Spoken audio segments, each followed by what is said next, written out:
উঠাউঠি করেন না, কেউ উঠাউঠি করেন না।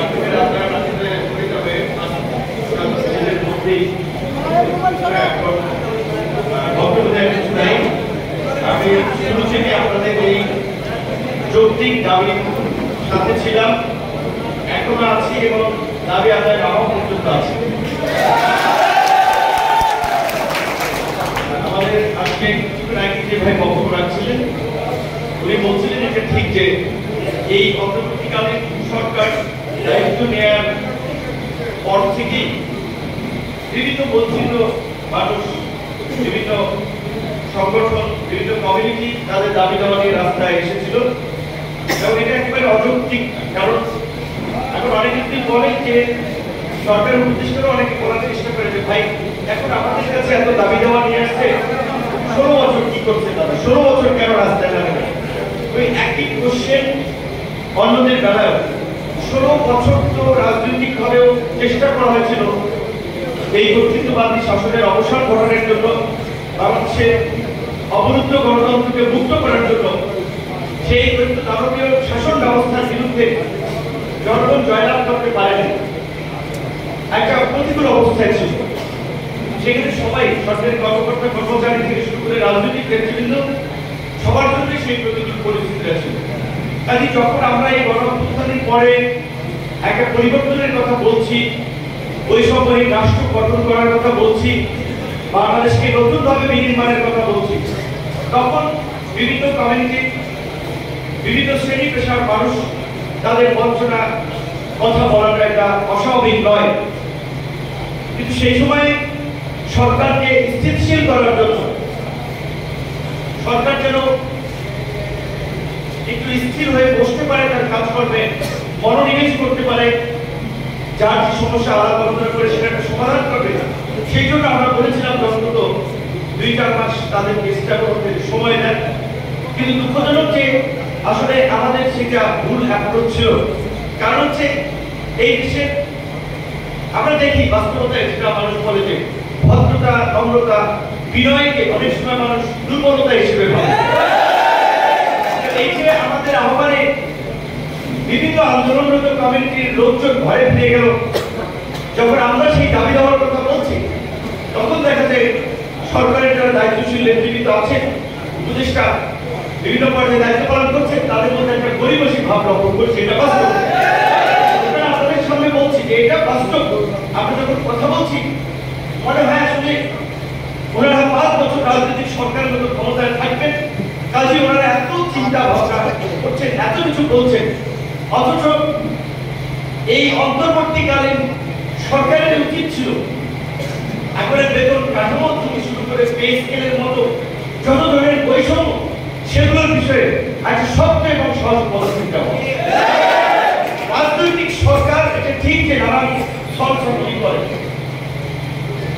এবং এগুলো লিডারিং করতে করতে ক্ষমতার শেষ সময় নিয়ে যায় যে আগামীতে আমাদেরকে ভোট দিয়ে নির্বাচিত করে, এটাও থেকে করে। সেই দিক থেকে এই সরকারের দল ওই রকমের কোন চিন্তা ভাবনা নাই, তাদের রাজনৈতিক দল নাই, তারা নির্বাচনও করবে না। কাজে তাদের দিকে নিয়ে আসলে অনিহার আমি কোনো কারণ দেখি না। আমি ব্যক্তিগতভাবে মনে করি সিঙ্গাপুরে একবারই চতুর্দিকে পানি, ইভেন ওই দেশের যে পানি খায় ওই বোতলজাত পানিরও সে মালয়েশিয়াতে, সবজি কলা আসে ইন্দোনেশিয়া, থাইল্যান্ড, পাশের দেশ থেকে, কিচ্ছু ওখানে ওই উৎপাদন হয় না। শুধুমাত্র ওই নদী পথকে ব্যবহার করে একটা কানেক্টিভ হাবে পরিণত হয়েছে, এশিয়ার কানেক্টিভ হাব। সমস্ত আন্তর্জাতিক বড় বড় প্রতিষ্ঠানগুলো সিঙ্গাপুরে, সেখানে দুর্নীতি নির্মূল করার জন্য, দেশকে গড়ে তোলার জন্য সেখানকার রাষ্ট্রপ্রধান লি কুয়ান ইউ যে ফর্মুলাটি অ্যাপ্লাই করেছিলেন, প্রথমে এসে দায়িত্ব নিয়ে তিনি সরকারি কর্মকর্তা কর্মচারীদের বেতন বাড়িয়ে দিয়েছিলেন, রাজনীতিবিদদেরকেও বেতন মুক্ত করেছিলেন, যেন রাজনীতিবিদ এবং সরকারি কর্মকর্তা কর্মচারীরা কোনোভাবে দুর্নীতির সাথে জড়িত না হয়। আমরা মনে করছিলাম আমাদের basic man doctor Mohammad Yunus আন্তর্জাতিক একজন ব্যক্তিত্ব, বহু দেশের রাষ্ট্র পরিচালনা, রাষ্ট্র ব্যবস্থার, সমাজ, অর্থনীতি তার অভিজ্ঞতা আছে, তার সাথে কি তারাও এখানে এসে ওই একই পদক্ষেপ নেবেন যে প্রথমত এই রাষ্ট্রকে ঠিক করতে হলে আমি মনে করি আগে সরকারি কর্মকর্তা কর্মচারীদের ঠিক করা উচিত।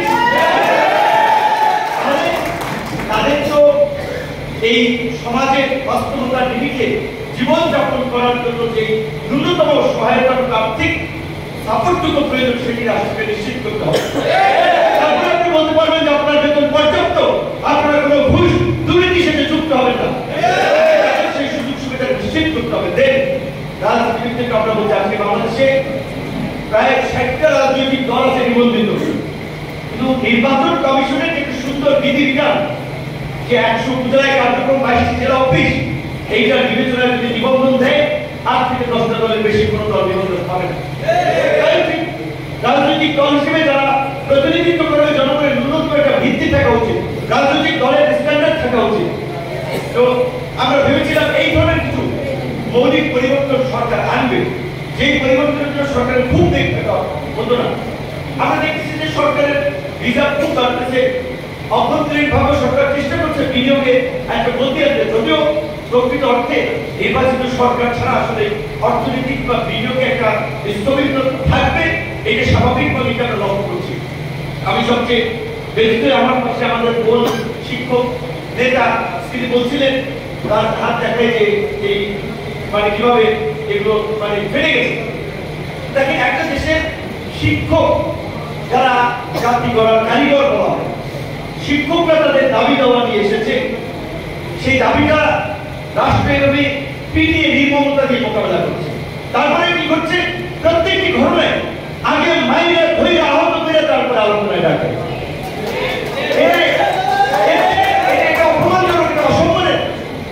এই আন্দোলন এই সরকার দ্বারা তো আমরা প্রত্যাশা করি নাই, এগুলো রাজনৈতিক সরকার অনেক ক্ষেত্রে করেছে, কিন্তু এই অন্তর্বর্তীকালীন সরকার যারা অনেকে শিক্ষক এই আন্দোলনগুলো অমানবিক এবং ভবিষ্যৎ প্রজন্মকেও হিংসা হতে শেখায়, এইটাই সরকার দ্বারা আমরা আশা করি নাই। যাই হোক, যেহেতু সরকারের শেষ সময়ে আমরা আশা করি এই বেতন কাঠামোর এক যৌক্তিক সমাধান, নবম পে স্কেল নিয়ে দীর্ঘদিন ধরে আলাপ আলোচনা হচ্ছে, ফ্যাসিস্ট সরকার করে নাই, এই সরকার যেন এই বিষয়ে একটা সমাধান দিয়ে যায়। আপনাদের প্রোগ্রামে আছি সেই জন্য না, আমরা যৌক্তিকতা বিচারেই বলছি, কারণ আমার একটা নির্বাচিত সরকার আসবে, আমার এখানে আন্দোলন সংগ্রাম হবে, কেন আন্দোলন সংগ্রামী বা করতে হবে? এখানে এক ভাই বলেছেন, ঠিক এই কথা তো অনেক বলার সাহস করে না, একজন সচিব, একজন কুক, একজন নাইট গার্ড তিনি পাওয়ার অধিকার রাখেন, মানে বর্তমান বিধিতে, কিন্তু তিনি সেটা দেন না, বেতন নিয়ে যান। এইখানে যদি ওই সচিবকে পয়সা না দিয়ে যদি 2টা লোক দেওয়ার ব্যবস্থা হতো, তাহলে 2টা লোকের কর্মসংস্থান হতো। একইভাবে শেখ হাসিনা করেছিল, বিনা ভোটের নির্বাচনে দিনের ভোট রাতে করে ক্ষমতায় থাকতে উপসচিব থেকে পরবর্তী কর্মকর্তাদের 30 লক্ষ টাকা বিনা সুদে ঋণ দিয়েছিল গাড়ি কেনার জন্য, এবং ওই গাড়ি মেইনটেনেন্সের জন্য 50,000 টাকা মান্থলি মাসওয়ারার ব্যবস্থা করেছিলেন। সরকারি কর্মকর্তার পাশাপাশি আর কিন্তু যারা মেজর ট্রাক কর্মকর্তা অফিসার তাদের জন্য একই ব্যবস্থা করেছিলেন। ওই উঁচু তলার লোকজনদেরকে তেলে মাথায় তেল দিচ্ছেন, আর নিচু তলার লোকজন যে বেতন ভাতার অভাবে ন্যূনতম খেয়ে পরে কাপড় করে বেঁচে থাকার যে জো নাই, এইদিকে রাষ্ট্র এবং সরকারের কোনো ভূক্ষেপ নাই। অবশ্যই এই বৈষম্যগুলো নিরসন করা দরকার। কেউ বেতন পাবে 8,000 টাকা বেসিকে, আরেকজনের বেতন পাবে 70,000 টাকা, এত বৈষম্য চলতে পারে না। আমি জানি এখানে যারা বসে আছেন ওনাদের মধ্যে আরো একটি সমস্যা হচ্ছে যে এখানে কিছু অধিদপ্তর এবং মন্ত্রণালয়ের কর্মকর্তাদের দেখেন একই গ্রেডে তারা চাকরিতে মানে একই র্যাঙ্কে চাকরি করে, কিন্তু তাদের পদোন্নতি এবং পরবর্তী প্রমোশনের ক্ষেত্রে সেখানে একটা বৈষম্য আছে। তাহলে আশা করি আপনারা যে ভয়েস রেজ করেছেন, এই দেশের বাস্তবতা, নিজের অধিকারের কথা নিজেরা না বললে, সংগঠিত হয়ে রাস্তায় প্রতিবাদ না করলে দাবি আদায় হয় না।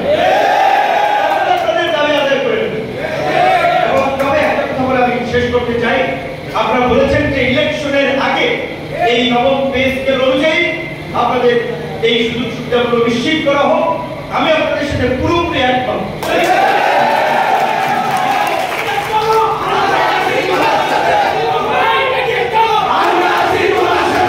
মনে হয় আপনারা যদি এইভাবে বলেন নো পে মানে পে স্কেল নো ইলেকশন, তাহলে অনেকে এটার মধ্যে ষড়যন্ত্র খুঁজবে যে ইলেকশন বানচাল করার জন্য তাদের কোথায় কেউ উস্কাচ্ছে। কাজে আপনারা এই বছরে জোরভাবে আনেন, ফেব্রুয়ারিতে ইলেকশন হোক আমরাও চাই, কিন্তু এই বছরের মধ্যে আমাদের দাবি দেওয়া মেনে নিয়ে সরকার নির্বাচনের দিকে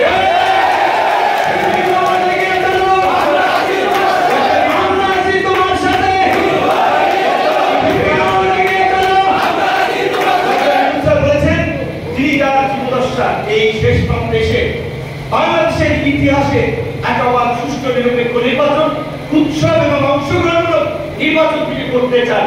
তার জন্য আপনারা সরকারি কর্মকর্তা কর্মচারী আমার বিশ্বাস সরকারকে সহযোগিতা করবেন।